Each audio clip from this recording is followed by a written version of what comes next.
Hello, ladies and gentlemen, and welcome to Is It a Real Classic? A podcast about movies and TV shows where a bunch of well-versed folks come together and answer that age-old movie debate about what makes a classic. I am, of course, your host, Lit Nick. With me today is John Wick Jared. Say hello, John Wick Jared. Hello. Cobra Kai Sweep the Leg KP. Strike first. There you go. Bad Times at the El Justine. Hola. And newly renamed, literally moments before this podcast, formerly Ratatouille, now currently Raiders of the Lost Ark. Say hello, Mr. Dr. Jones. Hello. There you go. Before we do start, it is perhaps very important that we do talk about the man, the myth, the legend, Sean Connery, who has recently passed away. Literally on Halloween, which was very... I don't know, it just really kind of changed the mood for the day for me, but man is a legend in everything he's done. Like, we were talking about Raiders of the Lost Ark. One of my, people remember him as Bond. I remember him, the most as playing Indiana Jones' dad, and literally in my favorite Indiana Jones movie for The Last Crusade. And, feel free to jump in on, What's the movie?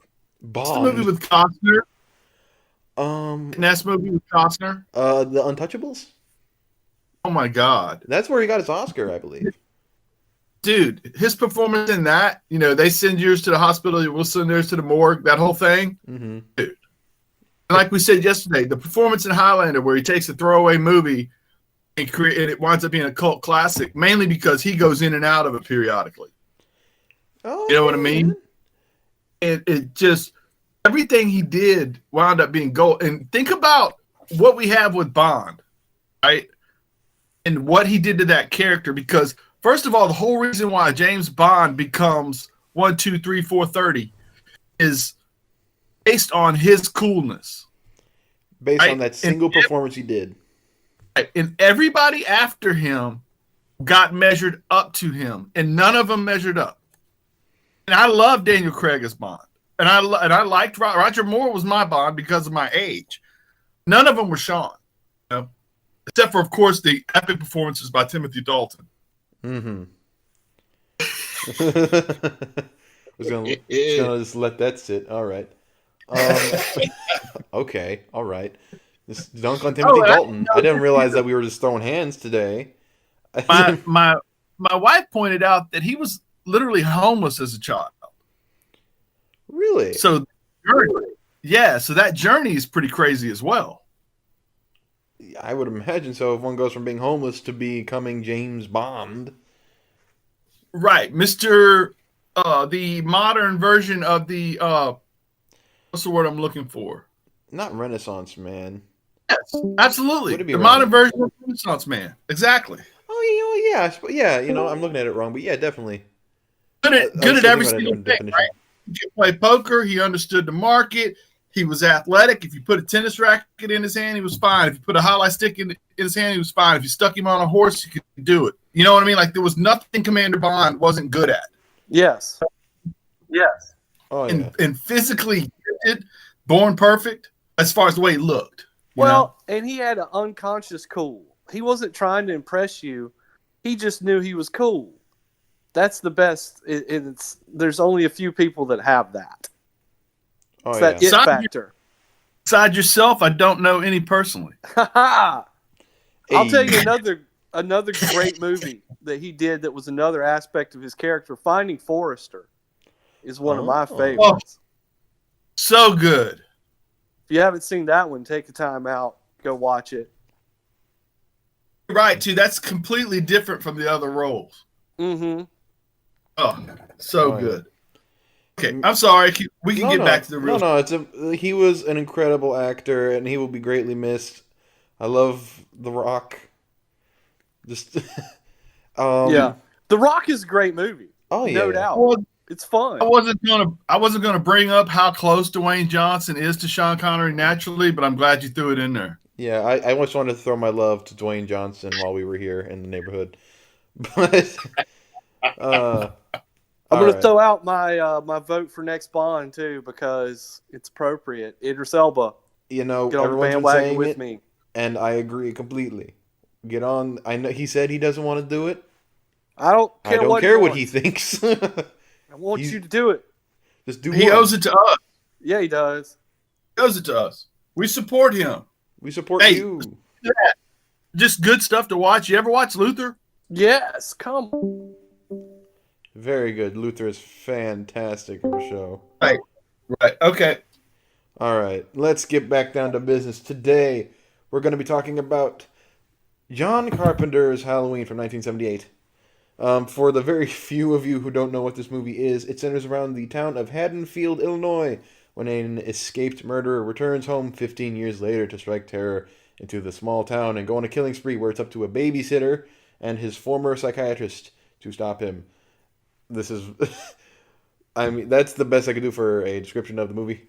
But I realize we may be like a little bit late considering this is going to be currently released in November, but it's a movie that, is gotten to be so iconic and connected to the holiday that it is named after that I feel like we had to talk about it at some point.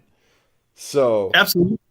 let's just jump into it. Upon rewatching or watching it for the first time, the old 78 version, the classic, what are our initial thoughts on this arguably most iconic slasher movie of all time? Easy sit through. Oh yeah, Yeah. It went by extremely fast. it is a quick watch. It's If you're a not. teenager, never be naked. No, it's dangerous. There are certain rules. Oh, that's the wrong movie. There's survive a Well- horror movie. I'll tell you the thing that really strikes me about it is the importance of music. Because without the music, that movie is not what it is. 100%. I'm glad you went into that. Something that's really impressive about John Carpenter's work is, for a good chunk of it, if not all of it, he does the music for it himself. Really. Yeah, if you look at the score, it's scored by John Carpenter. He did it for this. He did this for a movie that we're going to be seeing a little bit later, In the Mouth of Madness. He's the one who does the music. It's such a But that's weird on a detail. different level, doesn't it? Oh, yes, it does. Yes, it does. It shows you that he knows what he wants to show, what he wants to say with it, because of just, he has it all in his head, and that's always what's impressed me the most about that man. But, That's- And he overcomes his lack of budget. oh yeah, because of that music, it turns a simple POV shot of someone in a car, like, watching Lori drive down the street, go from being like, okay, this is just a thing, to I don't feel physically comfortable at the moment, and I don't want to go. It's so, again, I don't know how he does it. He we talk about insert, Renaissance man. This is the definition also. he inserts suspense and anticipation with the music the whole time. You never get to be off your seat because every time you hear that noise, your pulse races just a little bit. Yes, that famous music sting, which I'm not going to try to recreate for people's ears. You're welcome. Yeah. Yeah, probably best not to try and recreate that. Jared, what were your thoughts? I think the music was the big standout bit for me as well. Mhm. Because, I mean, again, like he was talking about, just the POV shots of someone looking would be probably boring if not for the music providing suspense and anticipation. Yeah, even that iconic Yes, opening of 100% just agree. the zoom in on the pumpkin just turns intense because of his score. Exactly. Something that Halloween does really well, and it does it in the 2018 movie as well, is that there are a lot of very far away shots. And in the original particularly, there's a lot of shots like you would look at the house across the street because that's where Laurie's looking. And you don't know what's going on over there. And even in a lot of the shots where you see the protagonist, there's a lot of space in the background. She doesn't take up a whole lot of the screen. You know what I mean? Mm-hmm. There's a lot of background. And some of the time, enough of the time that you look every time into the background, Michael Myers is there. He might be, he might not be in any given shot, but you're always looking for him. The entire time in both movies, I was scanning the background to see if Michael was there. That's I another think that thing it's that like so you can definitely effective. rewatch it to find and like try and like do your second time around. Oh, it's great, and the atmosphere it creates is so integral, I think, to the experience of the movie. It's just like, oh man, is he there? Is he not there? That That's the coupled with the scary part. soundtrack, right? Oh, exactly. You And if he's add the there and you soundtrack on see top of him, that, and oh lord, dude, I mean, sometimes maybe you don't see him. Maybe the music's playing, but you don't see him initially. That moment of just like, oh my god, where is he? It's great. It's perfect. oh yeah, Right. absolutely. Or you think you see him and it cuts away and goes back and he's on the other side. You literally hallucinated that dude was there. Extra Absolutely. spooky stuff. It's very good. Super spooky for Halloween. But while we're on the subject of openings, I do want to take time out to talk about the very first tracking shot of the movie, which is another thing that the movie is most famous for, is the grand reveal of Michael Myers, where you see the POV of someone like looking at a house, and you see this person kind of watching the inside as these two teenagers are like talking about. Like, they're about to have sex and stuff, and they're saying, oh, what, don't you have babysitting duties? He's like, no, it's fine, he's out, he's alright. And they go upstairs to have sex, and you see this individual put on a mask and, like, slowly break into this house and just walk in easily. And then once the boyfriend leaves, the person just walks up, kills the girl, walks down, and there's no, like, real difference in his breathing. It's the same kind of steady, just in and out, like it means nothing. And then when he walks out, you notice that the POV is actually very close to the ground. And then when he starts walking down the street, these two adults approach him, say Michael, and they have the ground reveal taking off the mask, and it's a kid with a blank expression on his face. This terrible act that you've seen has been committed by a child. It is like, it's one of the grandest reveals in all of horror, and one of the most, like, when it came out, it was chilling, and it still is chilling to this day, I would say. You get no backstory, you get no information, and that in itself, just that one scene of just seeing that just takes it to a whole nother level. Like, am I over exaggerating with this? No, Carpenter. Oh, so KP, you go first. Okay. Well, first of all, like you're saying, you're the killer for a little while. You're the point of view, right? You're the one who goes in and grabs the knife. You're the person watching the movie is going up the stairs. The person watching the movie is doing the killing. And then when it's revealed who you actually are, you're a child. And I don't know if they've ever gone into, like, did Mike feel like she had neglected to give him his attention, and that's where this all stemmed from? I don't know if we've ever gone that into it in the 23 movies since, but it is, like you said, it is crazy, because the first time you're watching this, I'm 100% sure, with no preconceived notion, you're believing this is some adult. This is some, like, I could never do that. Yeah. You know? And then that's where you get the psychiatrist later in the black heart staring, waiting on his opportunity to one day be allowed to do this all again, right? The only joy he's ever found was because he immediately goes in a cage afterward. But he doesn't really get to learn that was bad, because he gets exactly what he's trying to do and then goes right into a cage. And so now all he does is want to get out of that cage to go do it again, because that's what made him feel alive, I guess, or even with whoever had wronged him, whatever. Yeah. Again, it kind of adds that thing that where you don't know what's going on in his head, which adds to, like, that kind of unpredictability, which adds to a little bit to the sense of fear of, like, I don't know where he's going to go next, and I don't know what his limits are. Why? Mm-hmm.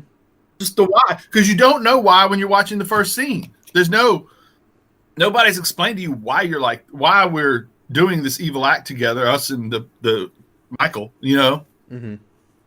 So there's that uncertainty too. Like, what could this person have done to deserve this? Is this an ex-boyfriend? Is this, oh no, it's just a kid?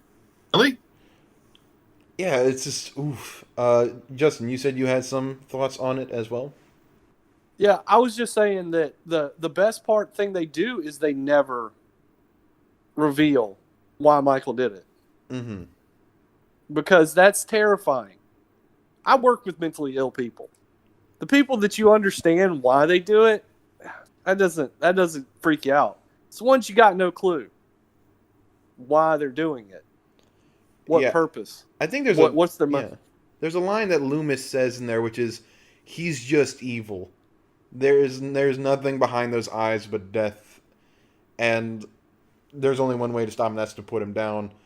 Which does lead to a critique of the movie of how it depicts mentally ill people, which it definitely gets weirder when we discuss, if you want to discuss like the sequels, not the most recent one or the Rob Zombie ones, but like because then it enters like a cult, and like as that because of the mental illness, is like what's happened. The Halloween sequels get weird, my guys. They're Oh, they're fun. terrible. There's like a witch, There's a witch in one of them, no, no, no. evidently. That one is the okay. Fun fact about the Halloween series is it was supposed to be an anthology. It was designed to be like the first one's supposed to be Michael Myers. Second one, okay, we'll bring him back for one more. That's why it's called The Return of Michael Myers or something. No, that's the fourth one. The second one is just supposed to be another one where they just bring Michael Myers back. But the third one, they're like, this is called the Season of the Witch. We're just gonna be talking about how these witches are taking over the holiday of Halloween and stuff. And it didn't do as well at the box With office mind control pumpkins with Mind Control Pumpkins and that one commercial with the jingle that actually gets stuck in your head. and blows your head up It does do that as well. And then it didn't make as much money at the box office, so they brought Michael because it was Myers back. terrible. And then they just ran that whole thing into the ground. Well, I would say H2O is pretty good. I have to say that I'm personally offended by how the name is for Oh, it's H2O. terrible. It is truly a next level marketing scheme that is bad. I will be the first to say Halloween 20 years later, being calling itself H2O is not the smartest move because it is ridiculously silly. Even arguably the funniest movie out of all of them, which has Busta Rhymes in it, Halloween Yeah, I was about to say Resurrection. Busta Rhymes. Busta Rhymes literally does karate on Michael Myers, and Is that not a Bruce Lee reference? oh, we're getting off Okay, the my road here. No, well, I mean, we're going to be talking about the sequels in a bit, but we should probably focus on the first one for a little bit. But yeah, that opening is one of the most iconic things that you get. But we do have our two protagonists, other than Mr. Myers, which is Laurie and Dr. Loomis. Because the movie does really have like at a point it just goes into two different stories. It goes into the story of Laurie and just her basically just trying to do normal teenager stuff, and then Dr. Loomis with his just like Ahab like hunt for Michael Myers to just wipe him off the face of the earth. So, with that being said, which character, I guess, like, did you like either of them? Were there aspects that you preferred? Jared, we haven't heard from you in a little bit, so let's throw it on over to you. Oh, I mean, I just liked Laurie. I just like any horror movie protagonist that stabs the dude right in the eye With a coat hanger. You gotta love that. with a coat hanger, which I thought was I don't know. She just seemed smart, so I Yeah. liked Laurie a lot. Loomis, I think it was really funny when Loomis scared those kids at the Myers house. There's a couple of scenes in this one because we watched the original and the 2018 one. There's just like a couple scenes in both that are just like really funny. Yeah. Again, this does come down to Carpenter style and also the fact that director of the. Well, we'll get into 18 and when we get to it, but like some comedians were like in charge of that one, and you can tell in certain scenes. But Danny McBride, right? Danny McBride was a part of the writing staff, and you can tell he has a lot of passion and love for this movie and the original. But you can also see that he throws in some fun jabs and humor, which is always good. It's kind of like it doesn't make it dreary the entire time, which is always It doesn't feel like it takes itself too seriously. yeah, which Just is definitely to enjoy this about. movie's benefit. Ray, what did you think? Because you're the youngest out of all of us, and this movie is pretty old. I feel like Laurie was super likable, and I also feel like Loomis. I like kind of the mystery behind him, and I feel like that's kind of what they intended. They never really intended to make Loomis likable in a sense, Yeah, or at least that's not. because Loomis has always been a very strange. Like, you don't really get much into him until like Halloween 2. But like, there's a whole air of mystery around him, which kind of adds to the mystery around Michael Myers. Like, why is his psychiatrist of everyone trying to kill him? That seems a bit backwards. I do think that Loomis's character, the fact that he wants Michael dead, is a way of reinforcing the evil of Michael. Because the one guy who's in a situation where he's built and studied and practiced on how to understand these things and reason as to why it is maybe there's something behind a person of mental illness that makes them reachable. He's decided this guy can't be reached. Yeah. He just has to go. You know what I mean? And I think that gives Michael a little bit more of an air of evil that isn't there in other characters. You know what I mean? Mm-hmm. Yeah, like you get more. You get nothing from him out of this movie, and because the movie is not really about. Well, it is about Michael, but it's more about them trying to survive at the end of the day, which again adds. And there's a whole other aspect that Halloween did, because I did mention this a little bit off the jump, which is a lot of people consider this to be the very first slasher movie. Like, technically, you could go back to Texas Chainsaw or Psycho Black or Christmas. Black Christmas. Thank you, Justin. I love that movie. But this movie is slashers, and I believe I mentioned this a little bit when I was talking about New Nightmare.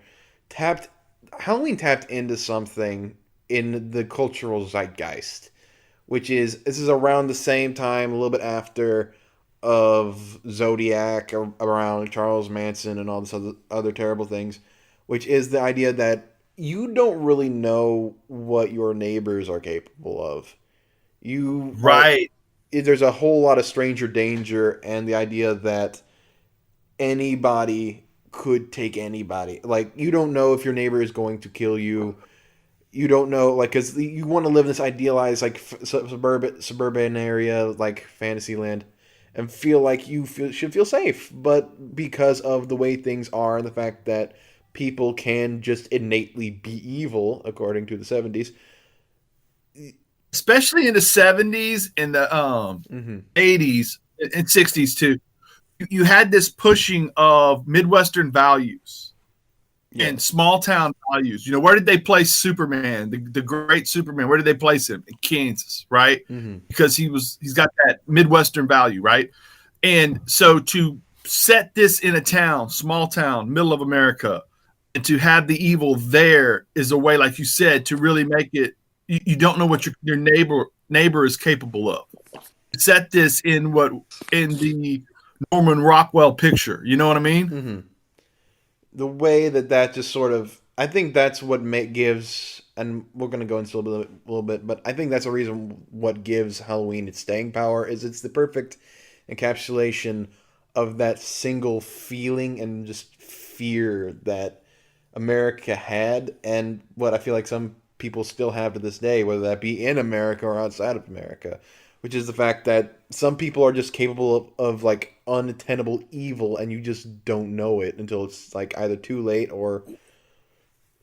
Well, you had in that period of time, in the 60s through the 70s, and really you had the explosion of serial killers the term wasn't even coined until the 60s. Mm-hmm.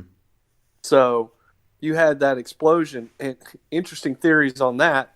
Lead paint comes up is one of the ones where no, this is like if you look I get it, yeah. Lead paint, lead pipes, and their use in the United States, and then you look a generation after that, you see an explosion in violence and violent crimes, and then as they progressed it out, you've seen a gradual decrease in violent crimes, but.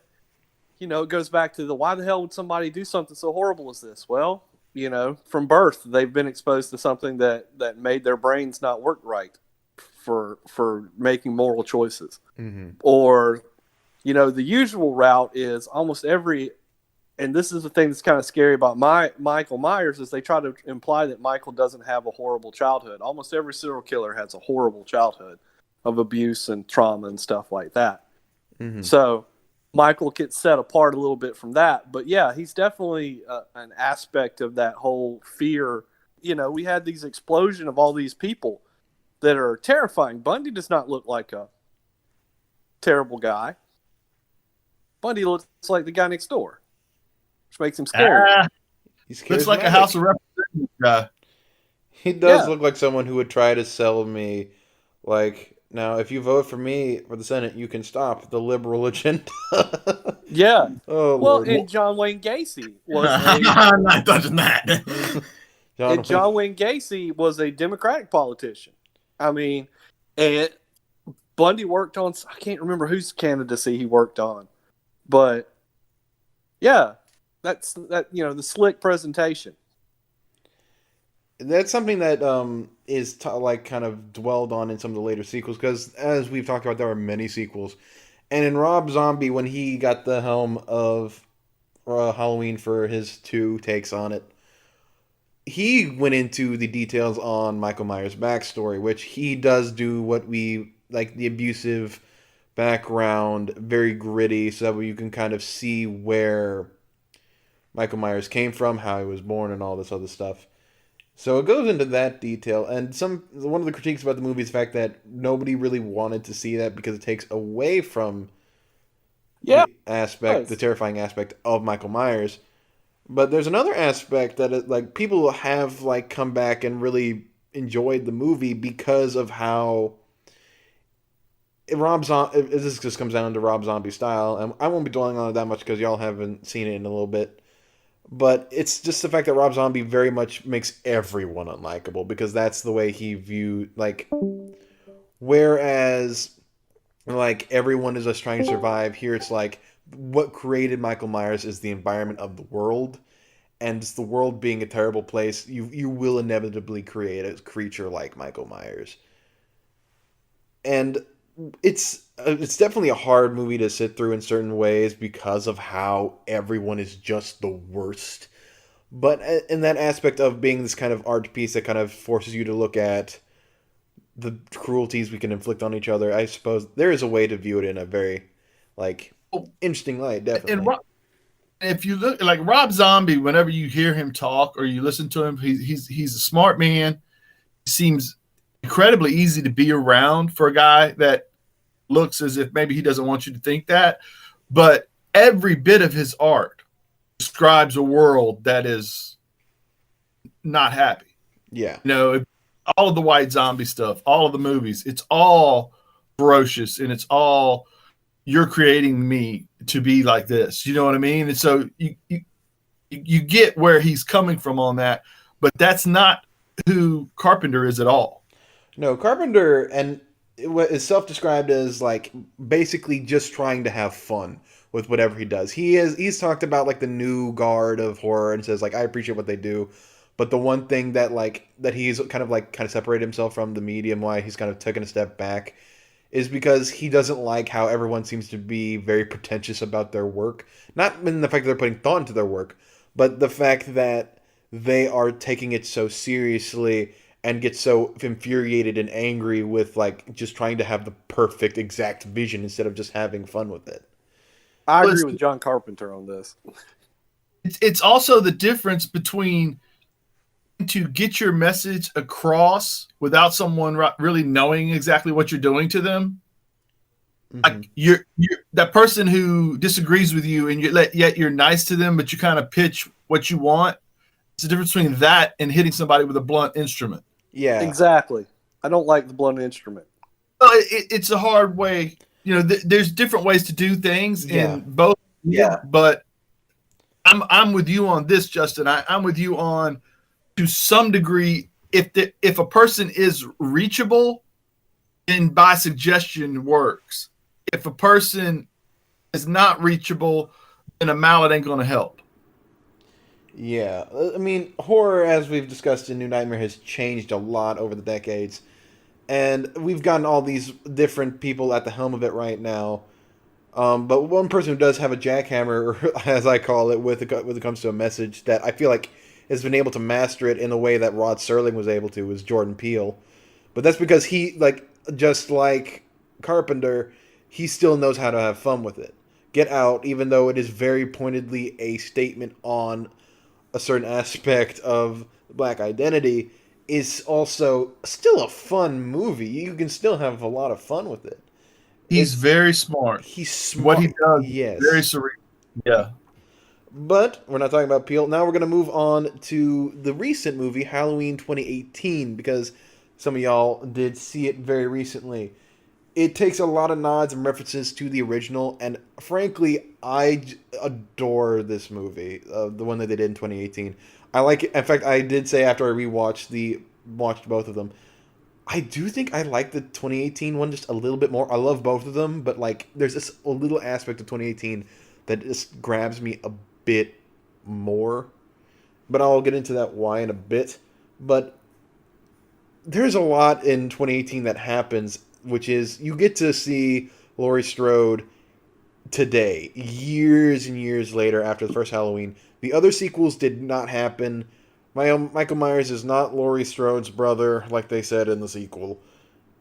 He's just some crazy madman who was later caught and arrested again.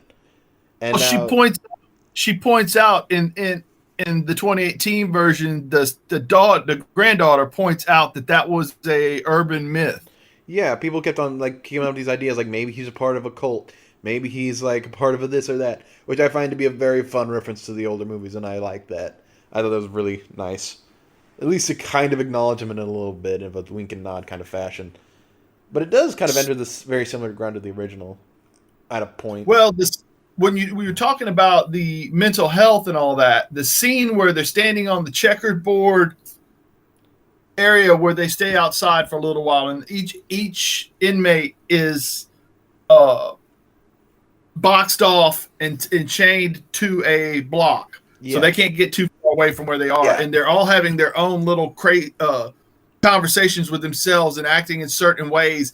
And as he's approaching Michael, the guy who's going to do the podcast or write the book on Michael, as he's approaching Michael, the way they shoot that scene and the way it makes you feel like so uncertain and on edge is really, really well done. Oh yeah, that whole thing where he's just screaming because he pulls out the mask and the dogs start barking at him, and he's just screaming at Michael. Look at it. And the other guy flapping their arms or barking, and even the people are acting like they know you don't want to get that close to him. He's different from us. Yeah, you know what I mean. It has that whole idea that Loomis was saying about it being evil. Ray, what did you think about the new one? Me? Yes, you. I did not love it. I thought it was all right. I didn't. Mm-hmm. I didn't like its say slower approach. It's a lot less easy to sit through than the original ones. Mm-hmm. And there's also kind of points where I'm just gonna say this straight. I did not like a single character in this movie except for that one kid. That was really fun. Not even Laurie. Yeah, no, it's worth bringing up that, like, sitting through the first part of the movie, we were all going, man, I really hate these podcast people, and I sure hope they die. And then they did. And then we were like, man, I really hate these weird teenagers. I hope they die. It's like, well, they're probably going to die. And then they die. Well, what kills me is that Cameron gets away. I didn't even like Laurie that much because it kind of felt like she's just this edgy and an epic boomer that's just gonna trap Michael Myers, and she's gonna light the house on fire. She's gonna wave the American flag in the air and just. I'm going to come at you with this one because this is where the reason why I love the movie is because the movie does a very good job, in my opinion. Not the most perfect job in the world, mind you, but really capturing the concept and idea of someone who's has a severe, terrible survivor's guilt or like just trauma coming from having dealt with all of that. Well, hey, here's one thing too, right? There's two ways to look at the final sequences of the movie where we get all of the family to the house so that she can protect them, right? Yes. So that's one way to look at it. There's another way you look at it when everybody that he wants to kill is put in one spot. All bait. That is that's also, yeah.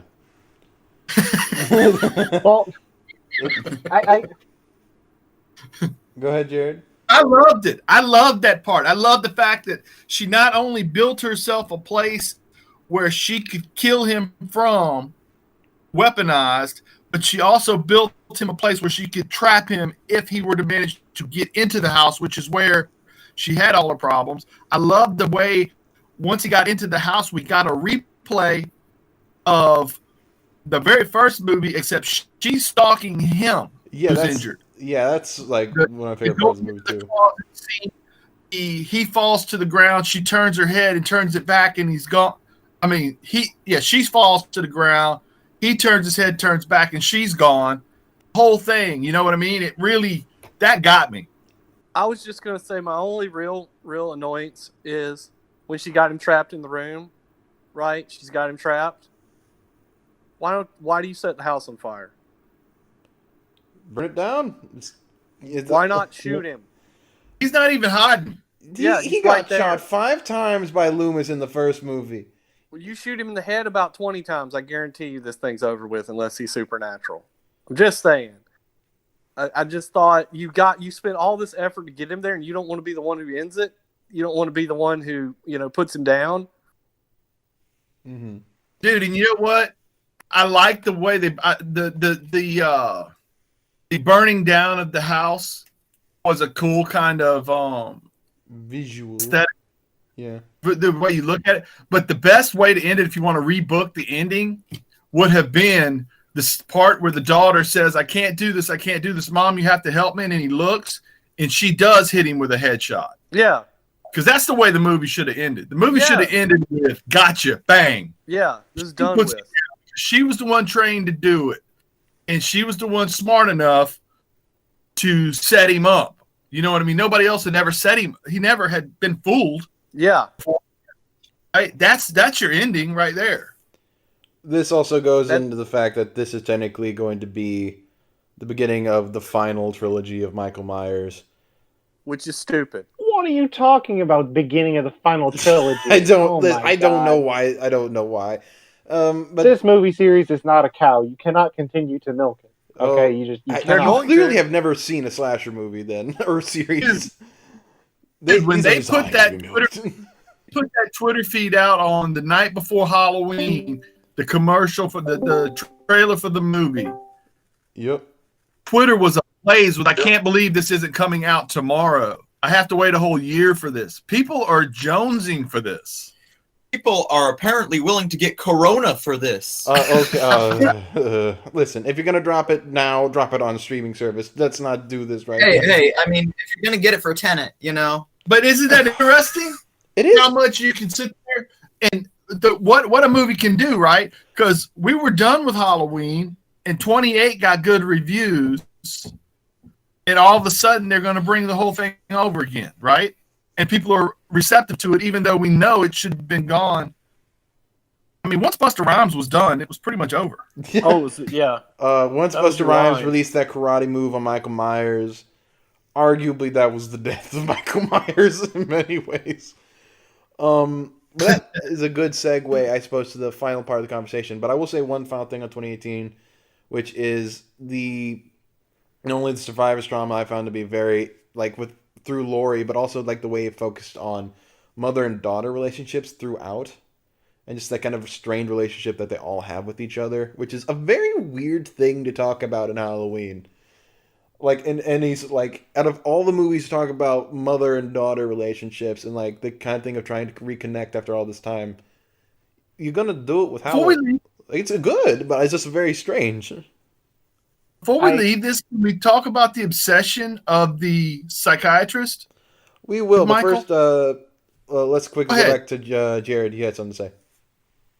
I guess what I wanted to say about the 2018 film was that I feel like the first half of the movie is about how that whole like survivor's trauma, wanting to be ready, has damaged all of her relationships, has ruined lives, and then in the second half she's proven right. That part doesn't sit great with me. That is my one flaw that I have with 2018. Why, like, I always go back and forth whether or not I like love it more than the original or not. This is where it's like, and it does end in a very strange note where it does kind of mimic Texas Chainsaw for some reason, of just like the person going crazy and kind of left, like driven away. Well, just because you're paranoid doesn't mean people aren't out to get you.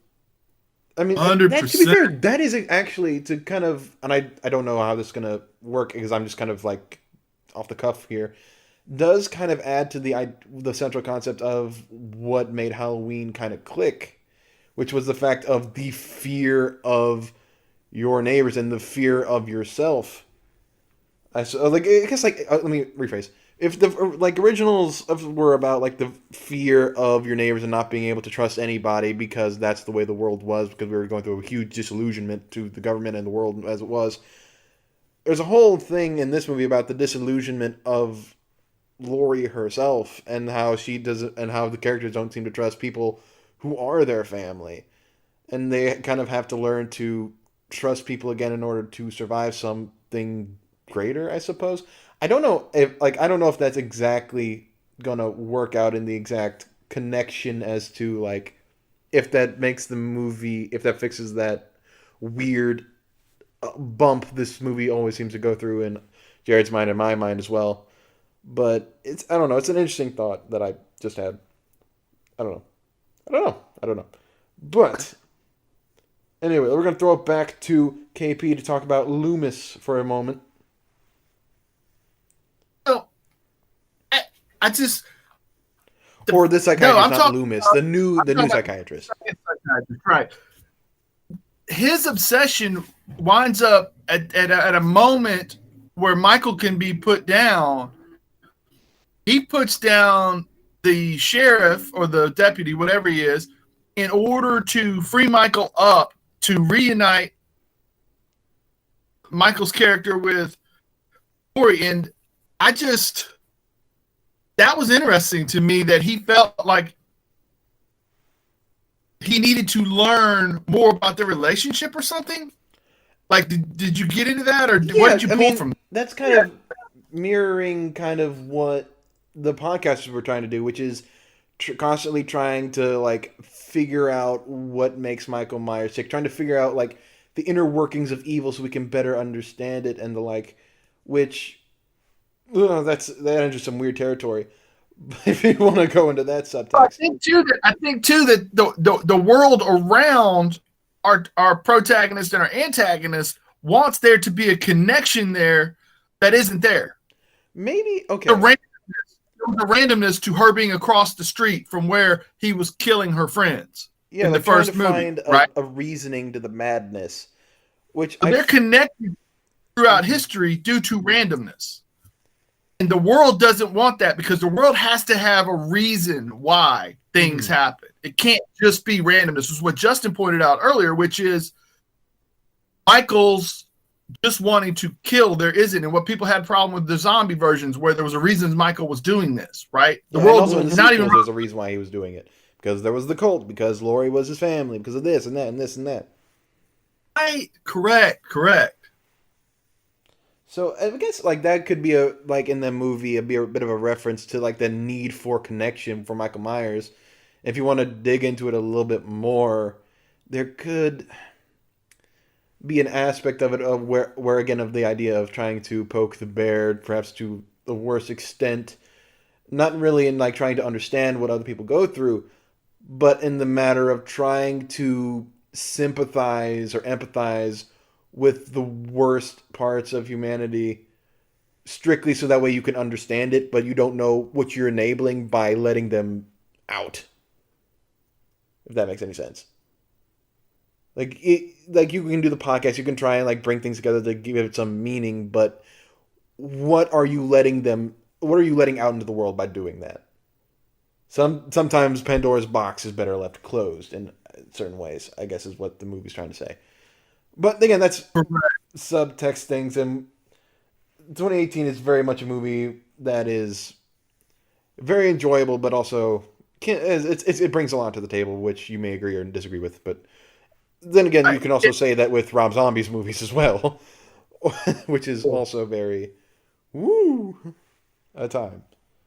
But on that note, while we're on this subject, I feel like we should wrap this whole conversation up. We had a really good conversation, but we're going to focus specifically on 78 Halloween because that's what we're here to talk about.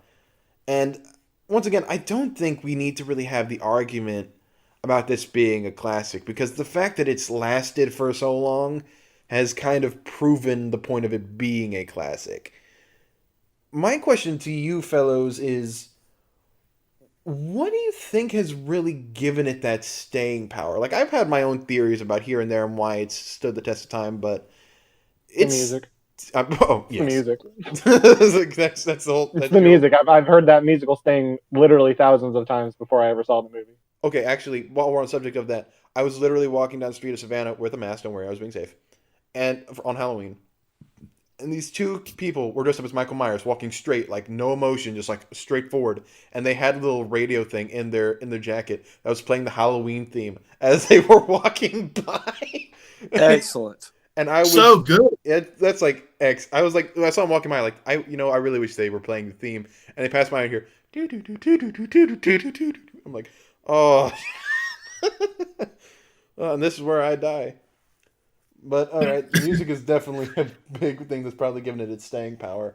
What do we think over there, Justin, Ray, and KP? What do we think? Well, for me, I think like the music, like Jarrett said, but then too the simplicity of the storytelling. Mm-hmm. I mean, you've got to. It doesn't try to do too much. It does exactly what it's supposed to do. It's a very straightforward horror movie. Doesn't try to preach at you. It doesn't try to do anything else other than tell a good little story that makes the hair on the back of your neck come up, which is what a horror movie's supposed to do. Yeah, I mean that's the one thing that we've been saying about the newer ones or the sequels is the fact they constantly kind of complicate it, whether or not be like they're trying to say something or trying to do something. Halloween, the first one is just like, no, we know what we are, and we're just gonna have a fun time. Exactly. And whether or not people can read into it anything, which is something that John Carpenter has said at times, like, if I don't know why it's had staying power, but if people can find something that they like in it, go ahead, go off. KP and Ray, what we think?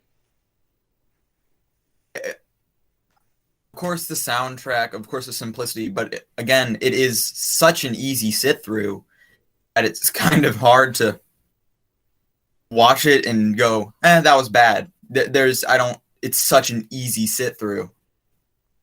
Yeah, it's just such a fun, easy, breezy time for what started the It's like- slasher boom. Likability of Jamie Lee Curtis can't be underused either. That's a good point. Because every villain is only as good as the hero and vice versa, right? And she's smart, she's kind, she feels almost wholesome in a way. She's the average kid that doesn't really fit in with the other average kids because she's a little awkward. So she's so important. And then Carpenter does a good job of painting the other teenagers. Don't get me wrong, there are, in hindsight, with your view on roles of the sexes and all that, you could look at this differently. But a good job of painting the other teenagers as having moral flaws. Now, to me, they are just kids. Yeah. You know what I'm saying? But he does manage to separate her from them to the point where you are totally, because not what they're doing with the promiscuity, who cares, right? But what they're doing with the picking on her constantly, right? That's why you wind up rooting for her so much. You know what I mean? Because you want to see her get with Ben Tramer. Come on, right? There's a relationship to be had there. That's actually the next Halloween movie, is just her marrying Ben. Finding out what happened to Ben, where is Ben. What about the Who's luckiest? been- What about the luckiest guy in the world is Paul, who never got picked up and Never. brought up Yes. there. Yes. He did it. He made it. He survived. If he had gotten picked up, I mean, he would have been slashered. He would have Yeah. been splattered and murdered and killed. Well, I feel like that'll do it for today. Next time we're gonna be giving you another double feature like we did last time. We're gonna be keep on going on the John Carpenter train, where we're gonna be talking about a movie that myself and Jared also really like, which is John Carpenter's In the Mouth of Madness. It's a fun time. You'll have a good time, Jared. Don't you think it's gonna be a good time? Oh, I love that movie. Oh, dude. it's great. Lesser known of John Carpenter's work, but so once again from our Drop team. Sean down. Once again from our team here at Is It a Real Classic? No one got that. Nope. No one. Nope. one got we're that. breezing through that. We're just gonna keep going. We're gonna waltz on through that. We're gonna waltz super on through. obscure joke. From- How did you think anyone was gonna get that? From our friends here, John McJared, Cobra Kai KP, Bad Times with L. Justine, recently named Raiders of the Lost Ark, and myself, So much better than the last one. Lit Nicholas.